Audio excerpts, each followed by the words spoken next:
এক, আশিরকু বিল্লাহ, আল্লাহর সাথে শিরক করা, দেখেন সিরিয়ালে 1 নম্বরে আছে। 2, অসেহর, জাদু করা।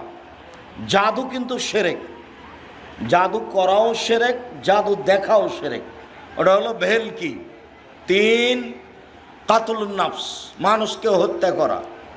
4, আকলু রিবা, সুদ খাওয়া। একজন এসে বলছে এলাকায় খুব সুদের প্রভাব আছে, থাকতে পারে, থাকেই তো সুদের প্রভাব। আল্লাহ রসুল বলছেন মায়াকুল দিরহাম রিবা ইয়ালাম আসাদ্দমিন সিতাতা সালাসিনা জিনিয়া, কেউ যদি জেনে শুনে 1 টাকা সুদ খায়, 36 বার জেনা করে যত পাপ হবে, 1 টাকা সুদ খেলে তার চেয়ে বেশি পাপ হবে। ভিক্ষে করে খাওয়া ভালো, ভিক্ষে করে খেলে দুনিয়াবি সম্মান হবে না, কিন্তু ভিক্ষা করাতে পরকাল